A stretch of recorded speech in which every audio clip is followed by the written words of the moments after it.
E aí, galerinha, tudo tranquilo? Continuando aqui então, ó, vamos matar as fontes não renováveis, tá? A apostila 3, aula 6, continuando, beleza? A gente vai continuar então com o carvão mineral, tá? O carvão mineral é a segunda fonte energética mais utilizada no mundo, né? Então, olha lá, 26,5% da oferta de energia do mundo, né? 40% da geração de energia elétrica, beleza? Primeira questão é exatamente como se forma o carvão mineral, né? O carvão mineral ele é formado a partir exatamente da fossilização de árvores antigas, né? Então, assim, a diferença entre o carvão mineral e o carvão que você usa na sua casa é que o carvão mineral é uma árvore fossilizada, né? Nesse processo, então, você vai ter, na verdade, a troca dos elementos, né, da madeira corretinha e você acaba tendo o acúmulo de carbono nele, né?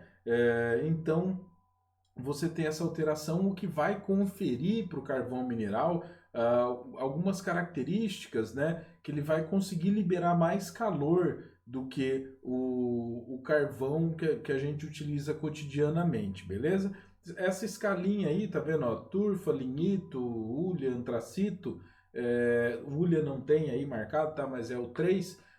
Você vai ver então que na verdade é uma escala de pureza. Então, quanto mais profundo, mais antigo é o carvão mineral, maior vai ser a concentração de carbono nele, né? O que acaba deixando ele muito mais eficiente, tá? Você pode ver aqui embaixo, tem a setinha, né? Aumento da pressão e da temperatura. Então, logicamente, que o que vai ter mais pressão e, consequentemente, a temperatura mais elevada no seu processo produtivo aí vai ser o antracito, né? Então o antracito é o mais antigo, é o mais eficiente, é o mais tudo, é o mais raro também, né? Então o carvão mineral, uma outra característica é que ele vai ser muito abundante.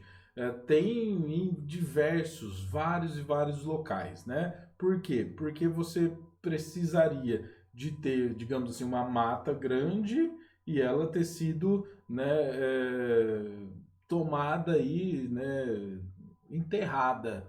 Beleza. Então quer dizer que antigamente o mundo todo você não tinha o homem, né, para destruir. Então você vai ter sim grandes quantidades assim bastante, ele é bastante abundante.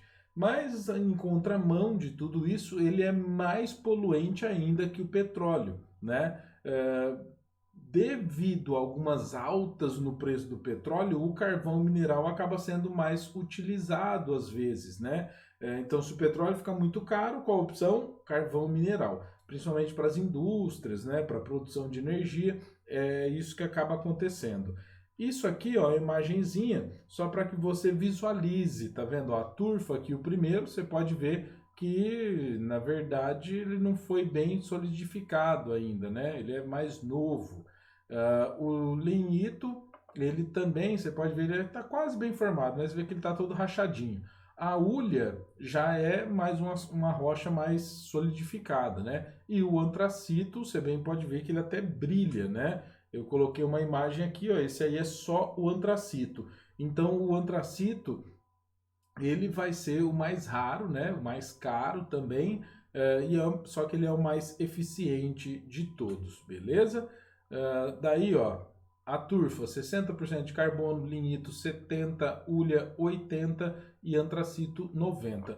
A hulha vai ser o mais abundante, né? Tanto é que se você estiver lendo algum livro e o cara falar que foi lá e acendeu a hulha e tal, na verdade ele está falando de carvão mineral. É que tem tanta hulha que hulha virou sinônimo de carvão mineral, beleza? No Brasil, a gente vai achar, ó, só nessa faixa aí, só nessa mancha, e mesmo assim é um carvão mineral que não é de alta qualidade, né? Não é nem hulha.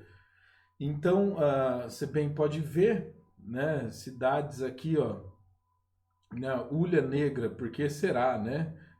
Mas aí que está o interessante. Hulha, porque é o sinônimo de carvão mineral, né? Mas como ela é negra, a gente já sabe muito bem que não vai ser exatamente a hulha, né? Como a gente viu lá na imagenzinha, a hulha não é a mais escura de todos, né? A turfa, sim. Daí tem, ó, Butiá, né? Até o próprio Porto Alegre está dentro dessa mancha. Criciúma, né? Para quem gosta de futebol e tal, você pode ver que o símbolo do time de Criciúma tem um carrinho, né? De carvão nele, beleza? Maior extração que a gente vai ter é em Santa Catarina, né? O Paraná também tem, mas não é tão grande, não é tão intensa assim a extração, beleza? Aí, ó, os maiores produtores mundiais, né? A gente tem China, Estados Unidos, União Europeia, né? Mas os três primeiros já são bastante preocupantes, né? Porque a China, maior população do mundo, Estados Unidos, né? Tem o maior consumo de energia do mundo, né? A economia também em grande escala pautada no carvão mineral. A Índia, então, utiliza uma quantidade enorme, beleza? E o gás natural. O gás natural, olha, é responsável por 20,9% da energia mundial, né? A característica mais interessante dele é que ele polui pouco, né? Entre os não renováveis, ele vai ser, digamos assim, o mais seguro. E exatamente por isso seu consumo está passando por uma expansão, por um aumento, né? Mas como que se acha que se extrai o gás natural? Bom, o gás natural ele é quase sempre achado aí, ó, junto com o petróleo. Tem alguns locais que você acha esse gás não associado, né? Ou seja, a quantidade de petróleo que tem é muito pequena, você tem muito mais gás, né? Então, essa aí é a forma que ele é encontrado na natureza. E como que você faz para extrair o gás natural? Bom, na verdade, o que, que eles fazem, né? Eles criam, então, uma planta aí, né, para introdução de nitrogênio, né, dentro do poço. Então, eles vão, ó, introduzir o nitrogênio vai aumentar a pressão aqui, e do outro lado, você acaba retirando, então, o gás natural, beleza? A gente tem aqui no Brasil exatamente o gasoduto, né? Bolívia-Brasil, ou Brasil-Bolívia, tanto fez, tanto faz. Ele é o principal canal, foi o principal canal por muito tempo de abastecimento, né? Inclusive em Marília, lá, as plaquinhas que a gente consegue ver de gasoduto e tudo mais, é exatamente esse gasoduto, né? Detalhezinho, depois da descoberta do pré-sal, a gente meio que teve uma mudança em tudo isso, né? Por quê? Porque você bem pode ver aqui, né? Ó, Gzinho aqui, no Rio de Janeiro, aqui em São Paulo. Isso aqui é a extração de gás do pré-sal. Por isso, exatamente, a gente passa por um momento de expansão, né, da nossa rede de gás. É muito interessante porque o Brasil é um dos poucos países do mundo que mantém, por exemplo, o chuveiro com aquecimento elétrico, né? Na maioria dos países é exatamente a gás. Por isso que, tipo, que nem professor de física, uma das coisas que ele mais faz é sempre fazer lá a continha e tudo mais, tal, da resistência, sei lá o que, do chuveiro, porque ele vai consumir muito. Então, possivelmente, né, dentro de pouco tempo a gente possa ter no mínimo essa possibilidade de prédios e tudo mais, a gente utilizar muito mais o gás natural ao invés de energia elétrica, né? Aqui então, ó, esse é um percurso, né, do gasoduto Brasil-Bolívia, né? E a gente tem essas conexões aí que estão sendo ampliadas aí constantemente, né? Esse é um grande reflexo, então, do aumento de distribuição de gás a partir do pré-sal. Ah, não, mas esse aí não é o gasoduto Bolívia-Brasil, ou Brasil-Bolívia? Mas você pode utilizar ele também com o gás que a gente retira, que a gente extrai do pré-sal. Por quê? Porque a estrutura é toda nossa, né? Então, a gente vai poder utilizar da forma que a gente quiser, né? Daí, ó, as maiores reservas provadas de gás natural, a gente tem o Irã em primeiro lugar. Segundo lugar, a Rússia. A Rússia utiliza muito. E o interessante é que ela não só utiliza para ela, mas ela também acaba exportando e depois do acidente nuclear lá de Fukushima, diversos países europeus começaram a entrar em uma agenda de desaceleramento da produção nuclear, o que levou a Rússia a um novo patamar, né? Não sei se você notou, mas principalmente nos últimos anos, o Putin parece que ele falou, meu, eu sou o cara, né? Parece que ele cresceu. Então, exatamente isso está relacionado com esse processo, né? Eles produzem muito gás natural e acabam vendendo para a Europa, né? Acabaram aumentando então a quantidade de gás que eles vendem para a Europa, beleza? O que deu, lógico, né? Tipo, inflou o peito dos caras, né? E a energia nuclear ou termonuclear, né? Eu juro para vocês que essa imagem dos Simpsons aí para mim é sensacional. Tem uma outra também. Mas, enfim, a energia nuclear ela vai ser obtida então através de uma reação no núcleo de alguns átomos, né? Então, alguns elementos específicos aí, ó, urânio, plutônio, americium, césio, né? Tem mais que isso, eles vão conseguir então ter essa característica, né? Isso aí, ó, é o urânio. Se você pegar o urânio, então a rocha ali, você conseguir purificá-la, né? Fazer o chamado enriquecimento, você vai ter o resultado ali do lado, né? Esse ali do lado, ele é radioativo, ou seja, ele vai ficar gerando reações aí, né, constantemente, beleza? E daí é lógico, né? A gente não podia deixar de mencionar, né? Marie Curie, o Albert Einstein, por quê? Bom, de um lado, né, a gente vai ter quem descobriu o elemento e tudo mais, fez diversos estudos, né? O marido dela acabou falecendo de câncer devido à descoberta e tudo mais. Ela também vai morrer de leucemia, né? Uma história linda de vida dela. O Albert Einstein está aí exatamente pelo medo que a gente tem que falar de energia nuclear, né? Por quê? Porque o Albert Einstein, queira sim, queira não, foi ele quem botou no papel e entregou para o governo norte-americano e falou assim, ó, o Hitler tem uma ampla possibilidade de desenvolver uma bomba diferente. Então, antes deles desenvolverem, toma aqui, né? E aí começou o projeto Manhattan, né? Disse ele, né, que é a coisa que ele mais se arrepende na vida dele, mas que o momento pedia, né? E é verdade ou não? Sim, era verdade, tá? O Hitler tinha na cadeia um judeu que era amigo do Einstein que sabia sim como fazer o processo e tudo mais. Mas é lógico que ele ainda bem não contou, se manteve quietinho, beleza? Daí, ó, a gente tem aqui as regiões, né, que nós temos, na verdade, ó, essa grande possibilidade de acidente, né? Esse é talvez o fator limitante dessa forma de produção de energia, porque ela vai contaminar muito? Não, ela é tida como limpa, né?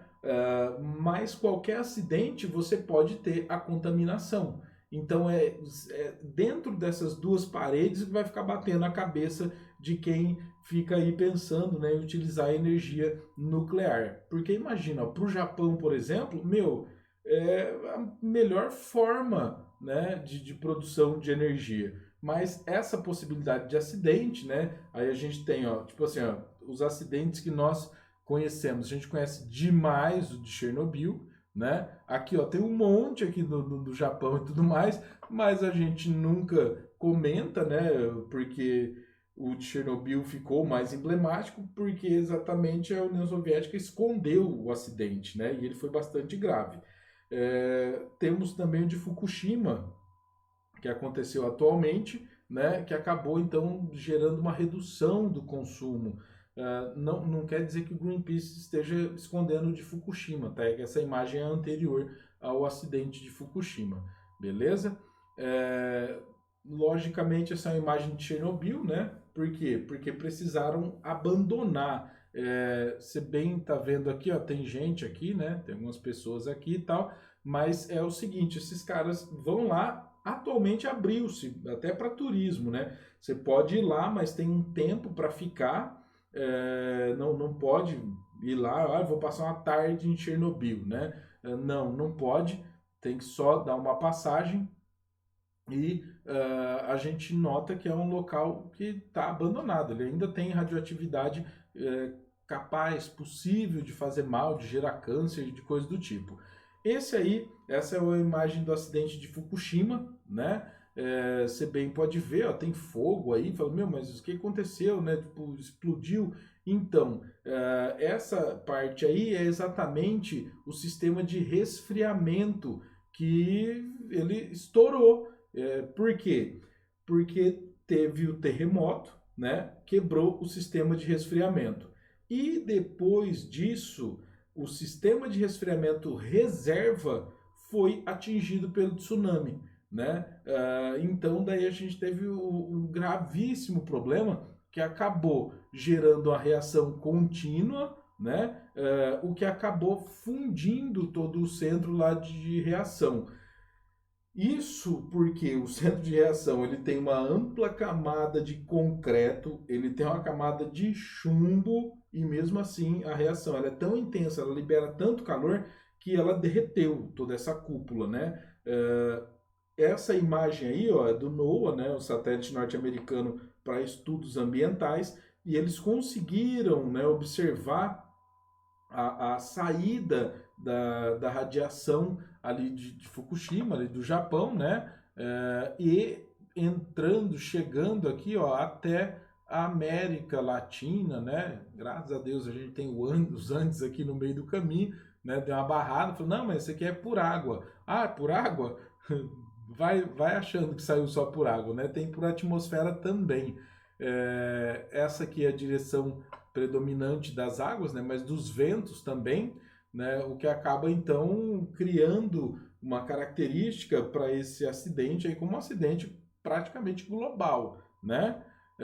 E daí a gente tem a questão do lixo atômico, né? Essa imagem do Homer era dessa que eu tinha falado. É muito boa, né? Tipo, parece aquela pessoa meio em depressão que tá comendo doido da vida. É, O lixo atômico é uma grande questão, é um grande problema, por quê? Porque você vai lá, pensa no urânio, você pega, enriquece o urânio, cria uma pastilha, né? Aí tem duas varetas de reação e uma mega piscina de água. E daí o que eles fazem? Eles começam a reação em uma vareta. Ela vai liberar muito calor, vai fazer toda a água daquelas piscinas imensas, que a gente sempre vê aquela água limpa, né?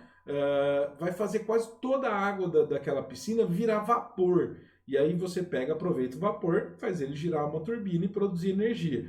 O que vai rolar então é que você precisa de ter um sistema de resfriamento muito eficiente. Então ele joga bastante água, né? E vai virando vapor, mas você tem que controlar aquilo ali, né? Porque se você parar de resfriar, acontece o que aconteceu em Fukushima. Quando a radiação ela perde uma boa porcentagem da sua força, do seu grande efeito, o que é preciso fazer? Exatamente isso, né? Você pega as pastilhas e guarda então nesses barris aí que são de chumbo, são especiais, né? Lacrados todos eles, né? Até um período da década de 80 eles poderiam jogar isso no oceano, né? E muitos países jogaram grandes quantidades, mas tá tudo lacrado, né? Não tem problema. Mas daí a possibilidade de ter algum acidente, alguma coisa assim, proibiu-se. E daí o que a gente faz agora? A gente faz isso, ó, você cria imensos armazéns e vai enchendo isso, né? Tem então armazéns de lixo atômico pelo mundo todo, né? Aí a gente tem, ó, geração de energia nuclear no mundo, né? E as participações. A França simplesmente vai ter uma grande dependência, tá? Ela não é o maior produtor e tudo mais, você bem pode ver aqui, ó, fica entre União Europeia e Estados Unidos, né? Mas como único país, os Estados Unidos terão a maior produção, mas a França ela tem um grande problema porque ela precisa muito, né? Não tem muitos rios, não tem muitas outras formas de produção de energia, então ela acaba abusando bastante. Ela passa atualmente por um processo de redução do consumo dessa fonte energética, né? Então, a França está criando algumas políticas, mas talvez a do Japão seja uma das mais eficientes, né? O Japão está começando agora a trabalhar de modo intenso num processo que eles chamam de reciclagem completa, que é o seguinte: você pega todo o lixo, né, e praticamente mergulha no lixo. Como assim? Bom, o reciclado, né, o de reciclagem, você separa tudo e no caso deles eles estão indo mesmo, tipo, no meio do lixo para conseguir separar a maior possibilidade possível de reciclagem, né? O que você não consegue reciclar, põe fogo, né? Põe fogo e o que queima, né, vai gerar calor para produzir energia. Então, na verdade, tem algumas cidades pequenas do Japão que eles pararam de cobrar a energia. É tipo assim, você só me dá o seu lixo, só faz um favor para mim, separa os recicláveis e tudo mais, né? E eu te devolvo energia. Então, tipo, é um processo muito interessante, né? O que vem ocorrendo no Japão. E aí são as localizações, né, de algumas centrais nucleares, né? Você bem pode ver, ó, na Europa tem muitas, né? Aqui, ó, uma no Brasil, né? Que deveria ter duas, mas como as duas estão juntas, então põe um ponto só. Nos Estados Unidos, então a gente tem também uma enorme quantidade, né? Dizem que se jogar uma bomba atômica nos Estados Unidos, não precisa de duas, é só você começar a reação, porque eles têm tanto lixo atômico acumulado dentro do país que o lixo atômico faria o trabalho restante sozinho, né? E daí eu tentei colocar uma imagem aqui só dos Estados Unidos, né? Os vermelhinhos são onde a quantidade já é enorme, né, de lixo atômico. Logicamente que cada unidade dessa aí de guardar, de armazenar lixo atômico, você vai ter usinas nucleares aí, né, junto aí, próximo, né? Eu tentei achar um gifzinho para energia nuclear, eu não achei, e, meu, simplesmente eu não consegui não colocar o que está no final dessa apresentaçãozinha. Ele é sensacional. Isso aqui é energia termonuclear no Brasil, Zil. A gente vai ter o início, então, de tudo, né, das pesquisas na década de 30, na USP. 1940, ó, o Brasil vai fornecer monazita, tório, urânio para os Estados Unidos. Sim, alguns dos subprodutos que foram utilizados no projeto Manhattan para o desenvolvimento das armas nucleares, né? E exatamente por isso que o Brasil tem energia nuclear hoje. Por quê? Porque, ó, a gente vai ter a construção do primeiro reator aqui no Brasil, que é esse aí, né, o Argonauta, vai ter colaboração dos Estados Unidos. Depois a gente tem o Tratado de Não Proliferação Nuclear, que é de 68, né, o que vai meio que matar o projeto nuclear brasileiro. Só que aí em 71 ele volta, né, com a inauguração da unidade nuclear aqui, Almirante Álvaro Alberto, né, CNAAA, que na verdade, a construção depois, né, de Angra. Então, essa aqui é o início da construção, né, de Angra 1. Você bem pode ver que é uma obra imensa, muito grande, né? Aqui a continuidade dela, né? Então, ó, a gente tem em 81 Angra 1 entrando em operação, né? Tem diversas paralisações, né? Os caras chamavam até Angra 1 de vagalume, porque acende, apaga, acende, apaga. Melhor, né? Melhor do que ter um acidente. Depois, ó, em 2001 só, a gente vai ter Angra 2 entrando em operação. Angra 2 começa a se construir Angra 2 pouquinho depois de Angra 1, ou seja, você tem um período grande aí de construção. sim, de desvio de dinheiro, né? Olha só, a Angra 3 é paralisada em 1986, retomada em 2010 e depois interrompida em 2015 com a Operação Lava Jato, né? Se vocês ouviram falar do chamado Eletrolão, que nem chegou a acontecer, tem um monte de gente que fala que ele foi até pior um pouco do que aconteceu na Petrobras. Mas, enfim, não vamos saber, né? Porque eles paralisaram até a operação.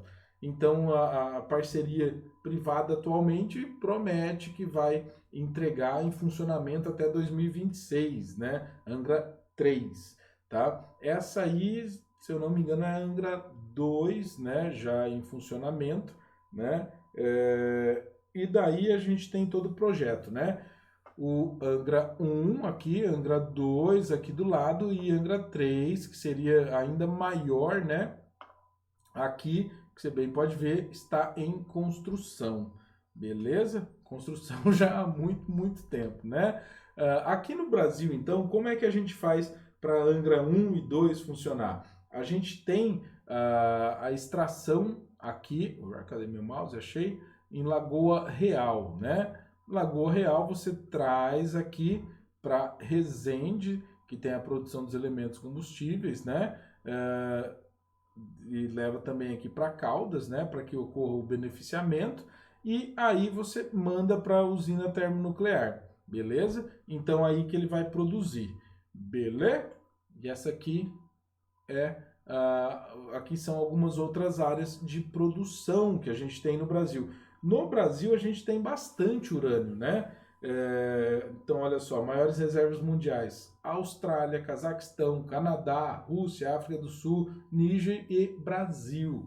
Então, a gente tem sim bastante quantidade, a gente tem uma possibilidade de aumentar essa produção. Tanto é que existem projetos aí que não foram votados ainda, então na gaveta, esperando, digamos assim, o momento certo, para ampliar a construção e produção de energia termonuclear no Brasil. Existia até um projeto meio obscuro do PSDB para ampliar, para criar algumas centrais termonucleares no interior do estado de São Paulo, né? Eles tinham visto uma das regiões ali de interesse era próximo a Araçatuba, né?